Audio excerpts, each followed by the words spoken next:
3000 ብር የለህ? አዎ የለኝም። ተስራስሽ ሂጂ። የኔ አባ ሰላም ነው?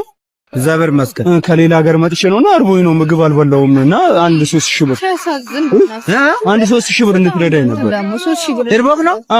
3000 ብር እና ፍርፋሪ አላለም በየቤቱ ጠይቃት በላ። አይ 3000 ብር ምን አለ ፍርፋሪ ብሎ ለምን ይበላል ሰው አይደል እንዴ? አሁን እኛ ፍርፋሪ እንበላለን። 3000 ብር ስጣው ምን አለባት? 3000 ብር ስጣው። ደግሞ በዛ ላይ እኔ ኢንተርናሽናል ሆቴል ነው ማድረውና ለሱ ደግሞ አንድ 5000 ብር ደግሞ በአካውንት አንቺ ምንድነው የምትሳት ነው እንደያያሽው? 3000 ብር 5000 ብር ነው ከዛ መሰጠ። አዎ ከኔ ሽሮ ምናምን አልበላም ያመኛልና ስጋ ምናምን ቁርጥ ነው የምበላው። የለንም ግን 3000 ብር 5000 ብር የለም ግን 3000 ብር እንስጣው።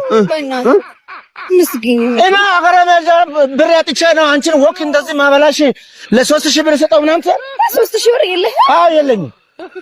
ተስራስሽ ሂጂ። የኔ ምን ተስራስሽ ሂጂ። የኔ አባት አንተ አባት ጣ ቆሻሻ አባት ነህ ነህ ማን እንደነፋ ምን አውቃለሁ? አባት የምትለው ወንድም አልመስልም ማለት ወንድም ያትመስል ሌባ 3000 ብር ትላለህ። ሌላ ሀገር መጥቼ እኮ ነው ምግብ ለምን ከዛ ከስደት ያትመጣ ምግብ ከበለ 3 ቀኔ ነው። ደግሞ 3000 ብለህ ባለቤት ያባረህ እናትህ እንዳልደፋሽ። በእናትህ ወንድሜ ተባበረኝ። ወንድም ጣ ቆሻሻ። ኧረ ተው አተ እንዳትያዝ። ኧረ እኔ አሁን እሺ በዚህ ቦርሳ ከተሸሸ እንዳለ እናትህ እንጨት አስፈልጠ ስርዓት ያዝ በቃ። እሺ ለባ 3000 ብር ለቅመህ እንትን ብለህ እሺ እንፍረፈር ብላ። ኧረ ተው